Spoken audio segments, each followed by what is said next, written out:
केशव नगर राज्य के एक छोटे से गांव में हरिराम नाम का एक सीधा साधा, मेहनती और ईमानदार किसान अपनी पत्नी के साथ खेत में बैठा हुआ था। देखना, हमारी फसल इस साल बहुत अच्छी होगी। हाँ, क्योंकि मेरी मेहनत के साथ साथ मेरे खेत की जमीन पर तुम्हारी मेहनत का पसीना भी शामिल है अर्चना। हाँ। नहीं, सारे गांव में केवल तुम ही मेहनती और ईमानदार हो। तुम्हारे पास जमीन तो कम है, लेकिन तुम्हारा दिल बहुत बड़ा है। कुछ देर बाद दोनों पति पत्नी घर चले गए।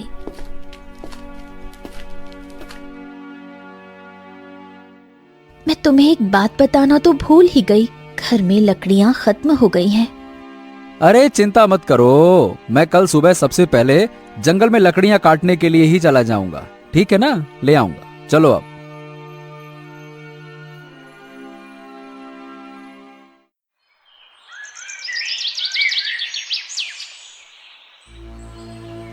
अगली सुबह हरिराम लकड़ियां काटने के लिए जंगल चला गया।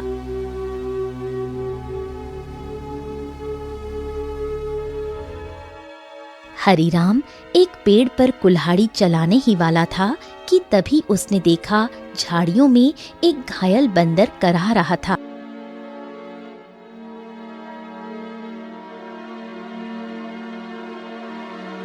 हे भगवान, बाप रे, इस बंदर को तो लगता है किसी ने बुरी तरह से घायल कर दिया है। जरूर किसी जंगली जानवर ने इसके ऊपर हमला किया होगा। बताओ भला, बेचारे का हाथ खून से भरा हुआ है। ओहो हो। हरिराम बंदर के पास बैठा था। काश तू बोल सकता तो बता सकता कि तेरी तकलीफ कहाँ है। फिलहाल तो तेरे हाथ में खून दिख रहा है, लेकिन जिस तरह से तू दर्द से तड़प रहा है ना, बाप रे, तकलीफ तो कहीं और ही है। उसी समय वहां एक साधु आ पहुंचा। कौन हो तुम और बंदर से क्या बातें कर रहे हो? प्रणाम साधु महाराज, मैं तो बस लकड़ियां काटने के लिए जंगल में आया था। इस घायल बंदर को देखा तो इसके ऊपर तरस आ गया। लगता है किसी जंगली जानवर ने हमला किया है इसके ऊपर। देखिए ना, इसके हाथ से खून बह रहा है, लेकिन जिस तरह ये दर्द से तड़प रहा है, मुझे तो लगता है कि इसे कहीं और ही तकलीफ है। बहुत कम इंसान होते हैं जिनके मन में जानवरों के प्रति इंसानियत होती है। रुको रुको रुको। ओम। इतना बोलकर साधु मंत्र पढ़ने लगा। अचानक रंग बिरंगी किरणों से बंदर का जख्म सही हो गया। हाँ, अब ये बंदर तुम्हें बता सकता है कि इसकी तकलीफ कहाँ है। इतना बोलकर साधु वहां से चला गया। मेरे कंधे में बहुत दर्द हो रहा था। हाँ, अब अच्छा लग रहा है। एक शेर ने मुझ पर हमला किया। मैं बचने के लिए दूसरे पेड़ में कूदा। शेर का पंजा मेरे हाथ में लगा और मेरा हाथ घायल हो गया। मैं पेड़ ही नहीं पकड़ पाया और मैं जैसे ही नीचे गिरा, बाप रे बाप, मेरे कंधे में बहुत चोट लग गई थी। अरे, तुम तो बिल्कुल मनुष्य की आवाज में बात कर रहे हो। ये कैसे संभव हुआ?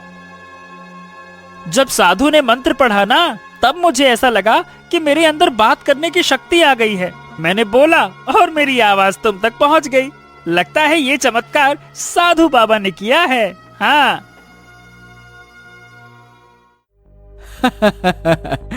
अच्छा ये बताओ, तुम मेरे घर पे चलोगे?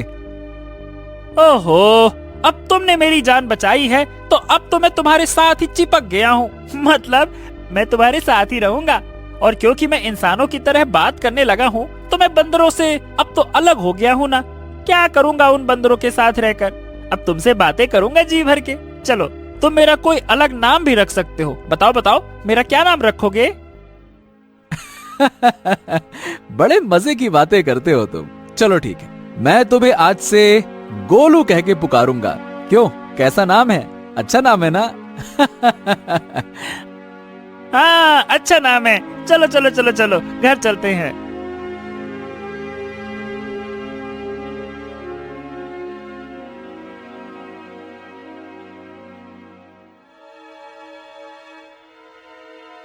अरे, ये जंगल से तुम बंदर को क्यों पकड़ लाए?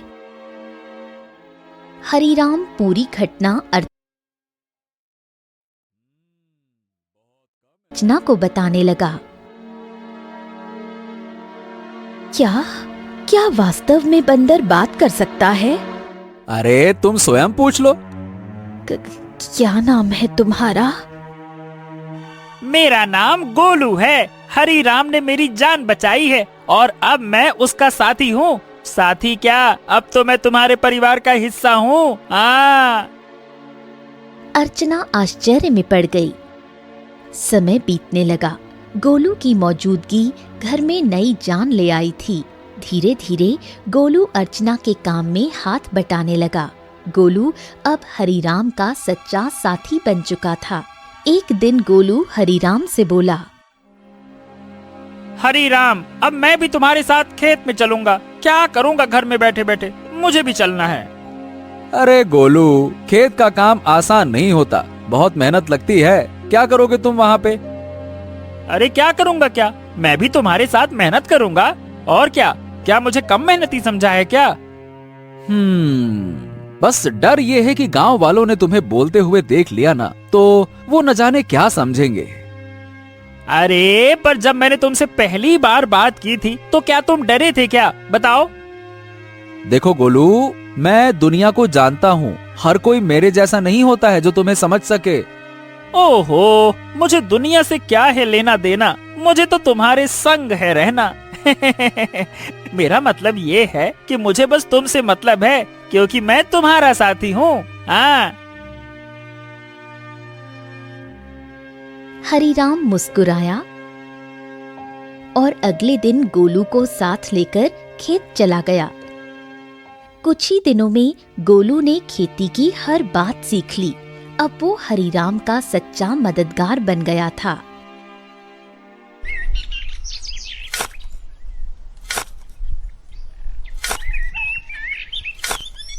हरीराम, अरे आज की मिट्टी तो बहुत भारी लग रही है।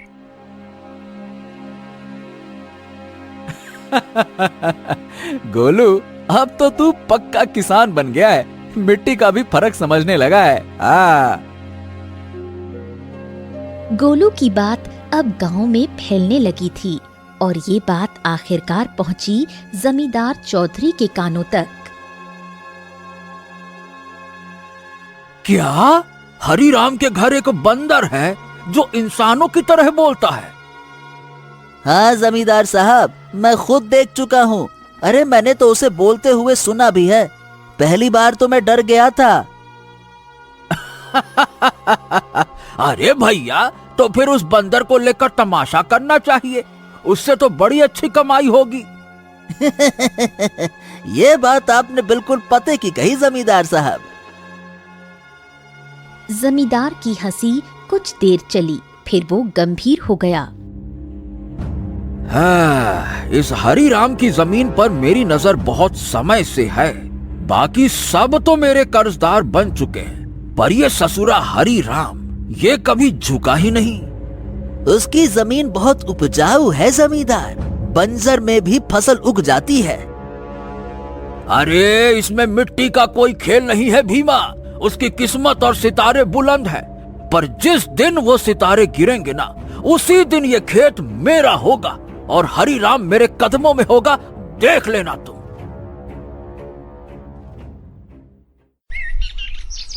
समय ऐसे ही बीतने लगा।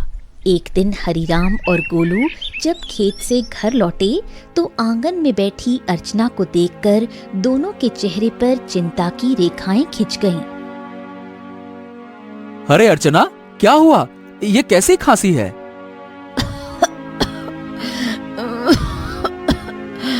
कुछ दिनों से खांसी हो रही है, अब तो दिन ब दिन और भी बढ़ती जा रही है। हरीराम, इसे नजरअंदाज मत करो, किसी अच्छे वैद्य को तुरंत बुलाना चाहिए। हरीराम ने देर न करते हुए गांव के एक अनुभवी वैद्य को बुला लिया। वैद्य ने अर्चना को ध्यान से देखा। हरीराम, देखो, इन्हें एक विचित्र बीमारी हो गई है। अगर समय पर इलाज ना मिला तो ये जानलेवा हो सकती है। हाँ, नहीं नहीं नहीं नहीं वैद्य जी, आप तो इलाज शुरू कीजिए, मैं कोई कसर नहीं छोड़ूंगा।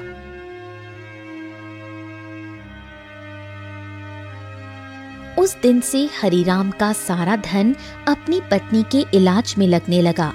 हफ्तों बीतते गए और एक दिन ऐसा आया जब उसकी सारी जमा पूंजी खत्म हो गई। उस दिन हरिराम घर पर अकेला बैठा था।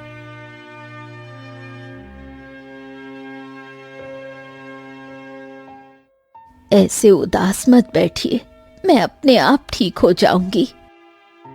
ऐसा ऐसा मत कहो अर्चना, मैं तुम्हें इस हालत में नहीं देख सकता। तो अब क्या करोगे? जो कुछ था सब तो मेरे इलाज में लगा दिया। अब तो बीज खरीदने तक के पैसे नहीं बचे। हरिराम सिर झुकाए बैठा था। तभी गोलू तेजी से दौड़ता हुआ आया। हरिराम, हिम्मत मत हारो। तुम्हारे 2 भाई इस गांव में रहते हैं और तुमसे ज्यादा धनी भी हैं। उनसे मदद क्यों नहीं मांगते हो, हैं? हरिराम को ये बात ठीक लगी। उसी शाम वो गोलू को साथ लेकर अपने बड़े भाई केशव के घर गया। ओहो हो हरी राम, क्यों भाई आज हमारे घर का रास्ता कैसे भूल गए हैं? भैया, अर्चना की बीमारी के बारे में तो अब गांव में सब जानते हैं। मैंने जो कुछ कमाया सब इलाज में लग गया। अब कुछ धन की जरूरत है भैया। तुम तो जानते हो मेरी फसल इस बार खराब हुई है। अब खुद मुझे उधारी लेना पड़ रहा है तो मैं तुम्हें कहां से दूं? हरिराम कुछ नहीं बोला, सिर झुकाकर बाहर निकल आया। अरे वो झूठ बोल रहा था हरिराम, मैंने उसके चेहरे को देखा है, वो देना ही नहीं चाहता था। हाँ जानता हूँ रे गोलू, पर चलो एक और भाई है, उनसे मिलते हैं, चलो। अब दोनों बिरजू के घर पहुंचे। बिरजू ने दरवाजा खोला और हरिराम को देखकर चौंक गया। ओ हरिराम, आज भाई की याद कैसे आ गई? भैया भैया, मेरी पत्नी अर्चना बहुत बीमार है, थोड़ा सा धन चाहिए इलाज के लिए। क्या? अरे बंटवारे में वैसे भी तुझे ज्यादा जमीन मिल गई थी, उसे बेच नहीं देता? मेरे पास धन का पेड़ लगा है क्या जो मांगने चला आया? झूठ मत बोलो भैया, सच तो यह है कि तुमने और केशव भैया ने मेरे हिस्से की जमीन भी दबा ली थी। मुझे 6 बीघा जमीन मिलनी थी, बस 2 बीघा मिली है, 2 बीघा। अरे निकल जा यहाँ से, अगर कर्ज लेना है तो जमींदार के पास जा। मुंह उठा के चले आते, भाग यहाँ से।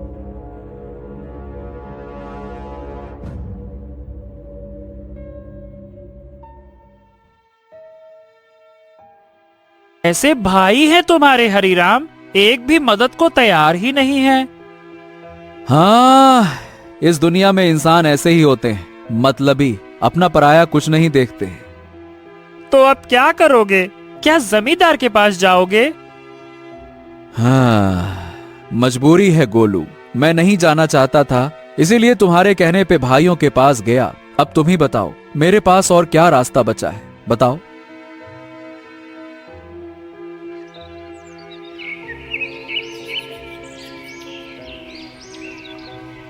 अगले दिन हरिराम और गोलू जमींदार की हवेली में जा पहुंचे। उम्मीद उसे कम थी, मगर अपनी पत्नी की खातिर उसने खुद को झुका दिया था। मैं जानता था हरिराम, एक न एक दिन तू चलकर मेरी हवेली में जरूर आएगा भैया। आपने बिल्कुल सही कहा था मालिक, जब तक इसकी किस्मत चमक रही थी तब तक बहुत अकड़ में चलता था। अब देखो कैसा मुरझाया मुरझाया सा खड़ा है। ए जमींदार, तुम्हें किसी की हालत का मजाक उड़ाने का हक नहीं है। लोग तुम्हारा सम्मान करते हैं, तुम्हें भी दूसरों का सम्मान करना चाहिए, समझे? ए बदरवा, बकवास बंद कर। तू इंसानों की तरह बोलता है, इसका मतलब ये नहीं है कि तू इंसान बन गया है, समझा? हाँ भैया हरिराम, बताओ बताओ, क्यों आए हो? क्या बताएं, आपको तो सब पता है। मेरी पत्नी बीमार है, सारा धन इलाज में चला गया, कुछ धन की आवश्यकता है। अच्छा, धन चाहिए तो भैया मेरी शर्तें सुन लो। ब्याज 50% और बदले में कुछ गिरवी रखना होगा। हाँ, मेरे पास कुछ बचा है क्या जो गिरवी रखूं? जो सोने के आभूषण थे वो भी इलाज में बिक चुके हैं। अरे है ना, क्यों नहीं है? तेरे पास 2 बीघा जमीन है, भैया उसे गिरवी रखो।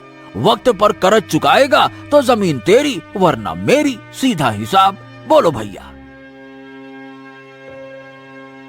हरीराम सोच में पड़ गया। उसे अपनी पत्नी का जीवन बचाना था, मगर कीमत बहुत बड़ी थी।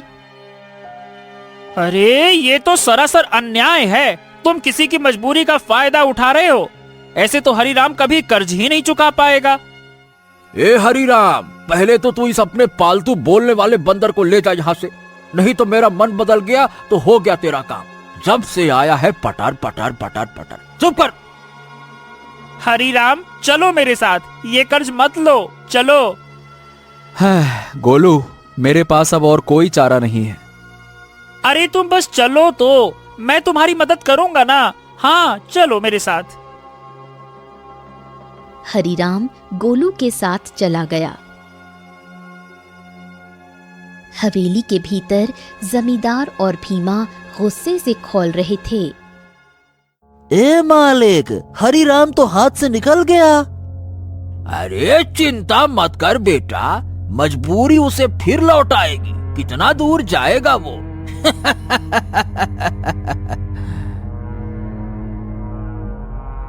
हरीराम गोलू के साथ घर पर आ पहुंचा और गोलू तुरंत वहां से चला गया। शाम तक गोलू लौटकर नहीं आया। हरीराम और अर्चना की चिंता बढ़ने लगी। गोलू अब तक क्यों नहीं आया? कहीं जमींदार ने उसे कुछ कर तो नहीं दिया? अरे पता नहीं कहाँ गया। मेरा मन भी बड़ा बेचैन है। रात बीत गई।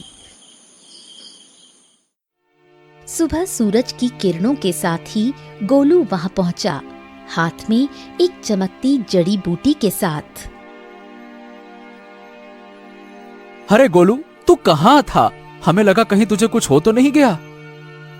अरे मैं जंगल गया था उन साधु महाराज को ढूंढने जिनसे मुझे बोलने की शक्ति मिली थी। उन्हें मैंने सारी बात बताई और उन्होंने दया करके ये जड़ी बूटी दी है। उन्होंने कहा है कि इससे से बड़ी बीमारी ठीक हो सकती है। हाँ। गोलू ने वो जड़ी बूटी अर्चना को दे दी।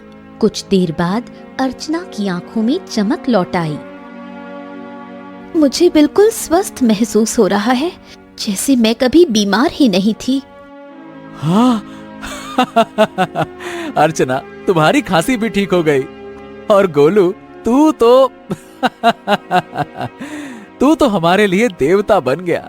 अगर तू नहीं होता तो मैं जमींदार से कर्ज लेकर अपनी खेती भी खो बैठता।